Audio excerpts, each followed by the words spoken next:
पुण्यात्मा एक अंधा था और बड़ा भक्त था।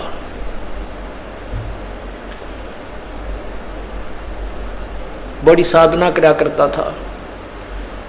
एक बार उसको दस्त लग गए, पेचिस लग गए, उसको लूज मोशन हो गए। और लूज मोशन इतने हो गए, उम्र भी उसकी अच्छी हो गई थी 60-70 के आसपास। इतने लूज मोशन हो गए कि वो समझ गया ना कोई दवाई काम करे। तो उसको पता लग गया कि अब तेरा जाने का टाइम आ गया है, अब नहीं रह पाएगा। इस दृष्टिकोण से उसने सोचा यहाँ क्यों दुखी करा, कोई एक आधा व्यक्ति टूटा फूटा हुआ है, यू को कपड़े धोने में लग गया रहा है। तो उसने सोचा कि जंगल में जाकर के इस शरीर को त्याग दूंगा, वहीं मर जाऊंगा, 1-2 दिन में भूखा प्यासा, दस्त लगी रहे हैं, खत्म हो जाऊंगा, और वहाँ इस 100 को कोई पशु पक्षी खा पी लेंगे, उसको उनका उद्धार हो जाएगा। इस दृष्टिकोण से वो महात्मा जंगल में बहुत गहरा चला गया, बहुत गहरा, और मेन रास्ते से भी हटकर जानबूझकर ऐसे सर्प तरफ निकल गया, नो लाठी के लालू का कुत्ती जंगल के बीच में, वहां कहीं आसपास कुछ भी को ना, वहां जाकर बैठ गया। अब वो बैठा था, थोड़ी सी देर हुई थी, इतने में एक बालक आया 5-7 साल का, वर्ष का। उसने कोई आधा घंटा होया होगा बैठे ने। वो कहने लगा, बाबा आपको लगता है आप बीमार हो? कहाँ भाई बीमार हूँ बेटा। आप कहाँ से आ गए? यहाँ बच्चे को बोला है। बोला यहाँ हमारा मकान है, यहाँ हमारी आश्रम है, हमारा घर है यहाँ पर थोड़ी सी दूरी पे। और बाबा ले ये खिचड़ी खा ले, आपको दस्त लगे हैं, मेरी माँ ने बना के दी है, रोटी खा, अब खिचड़ी खा लो। वो बोला, ओ बेटा ला, भूख लगी है। अब बाबा उस सूरदास ने वो खाना खा लिया, खिचड़ी खा ली। वो खिचड़ी खाते ना दस्त रहे और पेट भी भर गया। तो उसने शुक्र मनाया, परमात्मा बड़ी दया करी आपने, है ये परमात्मा आप यहाँ भी साथ है। देख कितना छोटा आदमी को यहीं पर आपके बच्चों ने मेरी सेवा कर दी। ये सोच के अग भाई चल भगवान की है रजा है, और जीवन देंगे तो इसका भजन करेंगे, ठाओगे तो चल इसके लोक में जाओगे, हमारे दोनों हाथों में लड्डू हैं। तो इतने में कुछ देर में वहां उस लीला परमात्मा की ये भेड़ बकरियां वाले आ गए, और उनकी एक भेड़ बकरी की तरह रड़ गई। उसने ढूंढते ढूंढते उस घोर जंगल में पहुंच गए। वो बाबा जी लौट रहे वहां पर। वो कहने लगे, महात्मा तू यहाँ कैसे आ गया? वो बोला, भाई आ गया, मैं ऐसे ऐसे बीमार था, और यहाँ एक भगवान आत्मा का घर है, उसने बिरानी की ऐसी दया करी, कोई खिचड़ी सी बना कर दी, मैं ठीक हो गया, मेरे दस्त लाग रहे थे। वो गडरिये जो थे वो उसके मुंह का ना देखें, महात्मा उस सूरदास के मुंह की तरफ, कि क्या कह रहे हो, यहाँ कौन है, किसका घर है। और उसके पास क्या था, वो जो प्लेट लाया था, थाली जिसमें खिचड़ी लाया था डाल के, जब उस महात्मा ने वह खिचड़ी खा ली, वो आवाज लगा रहा था, बेटा अपनी यह थाली ले जा, बेटा थाली ले जा। उधर से वो गडरिये आ गए, जो वो रट लगा रहा था। तो गडरिये बोले, बाबा किसको आवाज लगा रहा है तू? बोला, भाई यहाँ कोई एक घर है, और उन्होंने ये खिचड़ी बना के भेजी थी, बेटा उनकी थाली, वो बालक था ना ले गया होगा थाली, या थाली को उनको ले जाएंगे अपनी। वो कहने लगे, बाबा जी तू यहाँ कैसे आ गया ऐसे घोर जंगल में? यहाँ ना कोई घर है, यहाँ से 5-7 कोस तक तक कोई गांव भी कोई ना, तू घर की बात करे, यहाँ कोई घर नहीं है, ये थाली कहाँ से आ गई तेरे पास? ने बोला, भाई मन ने बेरा है कितना आएगी, जब यार कोई है ही नहीं, और कोई घर नहीं, तो मौन साध गया। अको हे भगवान, हे परमात्मा, आप यहां भी साथ। अब क्या होता है, वो बाबा जी उठकर चल पड़ा। अक भाई चले, जहां ले जाएगा वहीं चलते। अब चलते चलते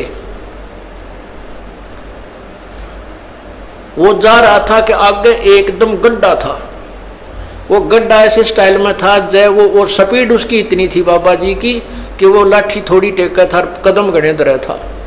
इसी उमंग सी हो रही थी, कोई है भगवान आज मेरा जीवन दान कर दिया भगवान, इस उमंग में चल रहा था। तो ज्यों ही वो गड्ढे में गिरने को हुआ तभी एक व्यक्ति ने उसका हाथ पकड़ के और उल्टा ले लिया। ने बोला बाबा आगे इतना जबरदस्त गड्ढा है, तुम गिर के मर जाता, वापस हो ले, ये रास्ता ठीक नहीं। तो उस संत ने उसके बचाने वाले का पैर पकड़ लिया, नो का नो नीचे एकदम पैरा में गट गया। नो बोला परमात्मा जब तक निकल गए थे मेरे हाथ से, आज नहीं छोड़ू तेरे, जब तुम वो पहचान नहीं सका आपको आज नहीं छोड़ू, मन मत बकावे। नो बोला बाबा क्यों मेरे गल पड़ गया, मैं तो एक राह चलता आदमी हूं और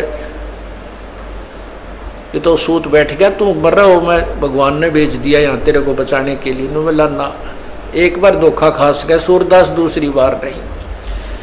और फिर उसने छुटा लिया वो पैर हाथ। नो बोला छोड़ तू मेरे गले पड़ गया।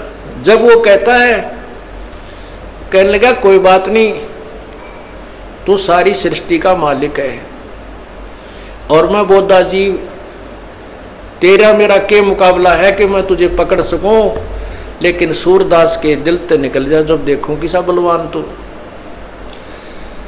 नो बोला हीना जान के कमजोर निर्बल जानो और पैर छुटा गया है, अति बलवान तू है, सर्वशक्तिमान तू, लेकिन सूरदास के दिल से निकल जा जब जानू किसा बलवान तू। कहते हैं उसी समय उसके दिव्य भी वो दृष्टि भी खुल गई और भगवान ने सामने दर्शन दिए, जिस भी रूप में वो पूजा कर रहा था। अब देखो पुण्यात्माओं, परमात्मा पूर्ण ब्रह्म कबीर परमेश्वर इस भक्ति काल तक इस जीव को लाने के लिए, भक्ति की आस्था बनाए रखने के लिए सोचल छिद्र करता है। नरसिंह जी का भात किसने भरा था, नरसिंह जी की हुंडी किसने ली थी, ये तो तत्व ज्ञान सुनो जाओगा इस अंधेरे ने। ये पूर्ण परमात्मा जो तीनों लोकों में प्रवेश करके सबका धारण पोषण करता है, यानी सबकी व्यवस्था, सबको जो भी जैसा कर्म करता है उसके फल आधार पर वो परमात्मा आकर के भक्ति लाभ देता है।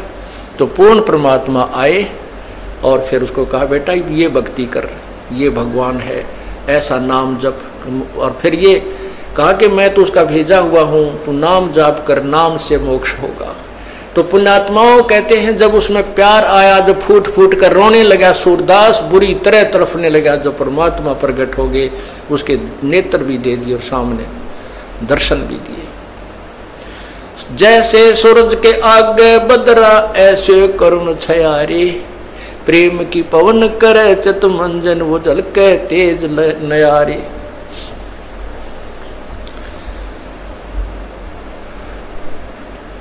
कहते हैं बिना प्रेम पावे नहीं चे करोड़ समाधि ला। और इस प्यार को जागृत करने के लिए, इस प्यार को आप परमात्मा के प्रति बढ़ाने के लिए आपका जो ट्रीटमेंट चल रहा है, ये सारा जो उपचार है परमात्मा में प्यार बढ़ाने का। जितना भी प्यार आपका भगवान में बढ़ जाएगा, उसके बाद आपको संसार में उस मालिक के अतिरिक्त कोई नजर नहीं आएगा। और वो मालिक कैसा है, कौन है, उसको नहीं जानते, इसलिए परमात्मा ने यही कहा है कि मम संत मुझे जान मेरा ही स्वरूपम। मेरे संत को मेरा ही रूप मान लेना, मैं मुझे ही मान लेना। जैसे गुरु भगवान नहीं है, गुरु तो भगवान को मिलाने का, प्राप्त करवाने का एक मीडिया है, लेकिन वो पूर्ण परमात्मा का कृपा पात्र है।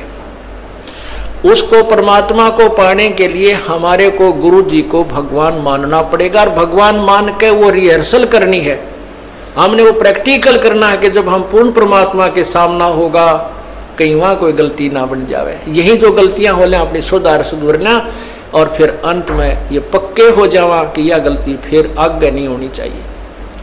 अब जैसे आप शरीर छोड़ोगे, जो भक्ति नहीं कर रहे उनके साथ तो वह ब्राह्मण माटी होगी, यम के दूध देखते कालजा पाटेगा उनका।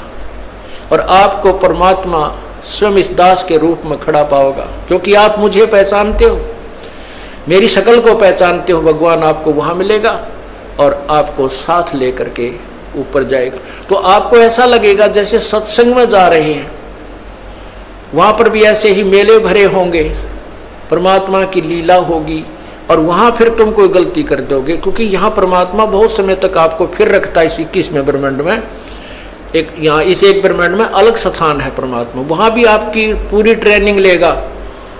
और वहां फिर ऐसे जैसे सत्संग में आते हो, यहाँ भी इधर उधर का कोई गलती कर दोगे तो ये तो एक प्रैक्टिकल हो रहा है, और वहां हो जाएगा ओरिजिनल एग्जाम आपका, तो वहां से फिर पटकने पड़ोगे यहीं पर।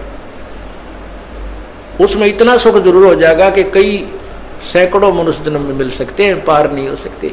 तो इसलिए यहाँ जो आप आते हो, तो जब यो दास है आपका, वो परमात्मा ने भेज रखा है, तो उसके लिए कहते हैं मम संत, मेरे संत को मेरा ही स्वरूप मानिए। मम संत मुझे जान मेरा ही स्वरूपम। अब जैसे परमात्मा गुरु के बिना नहीं मिले, और कहते हैं गुरु जी भगवान हैं। परमात्मा खुद कहते हैं गुरु मानुष कर जानते ते नरकिये अंधे, ओवे दुखी संसार में आ गए यम के फंदे। अब गुरु गोविंद कर जानियो, गुरु जी को भगवान मान कर चलियो, और रहियो शब्द समाए, वचन में, वचन के अंदर चलना, उसके आज्ञा का पालन करते रहना।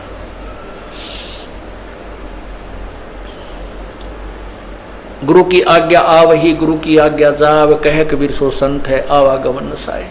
तो यहां हमने जैसे एक मैथमेटिक्स के अंदर गणित में एक प्रश्न आता है ब्याज का, तो उसमें मूलधन निकालना होता है, और मूलधन निकालने के लिए पहले हमने दर कैलकुलेट करनी पड़ती है। तो उसमें मूलधन मानना पड़ता है 100 रुपये। हालांकि वो 100 रुपये मूलधन नहीं है, लेकिन वो मान्य पार पड़ेगी। वो करोड़ों की अमाउंट का जो मूलधन, वास्तविक जो धन है हमारा, वो 100 रुपये मूलधन मान कर ही हम उसको प्राप्त कर सकते हैं, और कोई तरीका नहीं। तो उसमें मान लीजिए मूलधन 100 रुपये, 100 रुपये मूलधन मानकर फिर हमको उसको ओरिजिनल मूलधन को प्राप्त कर लेंगे जो करोड़ों की संख्या में है। तो वो परमात्मा को पाने के लिए गुरुजी उस परमात्मा जैसे परमात्मा नहीं है, लेकिन आपने परमात्मा मानना पड़ेगा, ताकि आपकी रिहर्सल ठीक चले जा, ताकि आप ये सोचो कि जब भगवान के सामने हम जाएंगे, जिसके इतने गुण सुनते हैं, और उस परमात्मा से हम मिलना चाहते हैं, वह हमारा कैसा शिष्टाचार हो, कैसा बोलना चालना हो, कैसा व्यवहार हो, कैसा उमंग हो। अगर कबीर साहब आपके सामने आ जाए, आपने इतना गुण सुन रखा है, तो एक दूसरे के ऊपर का पड़ के उनके चरणों ने छुआ है, और मतलब नु सोचा जानो मेरी बारी कब आवे। ऐसा शिष्टाचार नहीं, एक दूसरे के ऊपर नहीं गिरना, मतलब एक दूसरे से आगे पहुंचने की होड़ लगे, और नहीं तो दूर से नोडी ठाठा के देखें वह खड़े भगवान, वह खड़े भगवान। और यही उमंग आपकी इस दास को जब देखें, ये आप पर बन जाएगी। यो ज्ञान ऐसा है कि आपको फिर कुछ भी दिखाई नहीं देगा, यो दास दिखाई देगा, और तब आपका प्रेम परमात्मा में दृढ़ बन जाएगा। आपकी यहाँ जो भी है, ठीक है, संतान संपत्ति जो भी है वो आपको अस्थायी नजर आएगी, और हम यहाँ अपना कर्तव्य करने आए हैं, ये भी पूरा करना है। तो इस प्रकार जैसे हम माता पिता की, जैसे बच्चों की परवरिश करते हैं माता पिता बचपन से, कितने प्यारे लगते हैं छोटे छोटे बच्चे, और उनको अब आप वो भूखे रह जाते हैं, बच्चों को उत्तम आहार कराते हैं, उत्तम अच्छे कपड़े पहनाते हैं, और जब वो बड़े हो जाते हैं, ब्याह शादियाँ हो जाती हैं, तो माता पिता उनसे उतना ही प्यार चाहते हैं जितना वो बचपन में दिया करते थे। अब हम उतना प्यार उनको नहीं दे पाते, ये भी हम पाप कमा लेते हैं। बूढ़े आदमी ने कुछ नहीं चाहिए, सारे शौक खत्म हो जाते हैं उसके बुढ़ापे में, और हमारे भक्त बीड़ी शराब मांस तम्बाकू को वहीं त्याग देते हैं, तो बिल्कुल नहीं छूते, वो केवल प्यार के भूखे होते हैं। बुजुर्ग आदमी को, माता पिता को, दादा दादी को, बाहर से आते हो या सुबह उठते हो, सत साहेब बोले, और प्यार तेनो बाहर से भी आते हो, चाहे आपका किसा मूड ऑफ है अपने माता पिता से, कहे माँ ठीक हो, पिताजी ठीक हो, उनका आड़े गदगद आत्मा हो जाती है। और पिताजी बोले छोरा मुँह चुड़ाओ कर चल पड़े, तो उसकी दूना रोना बढ़ जाता है।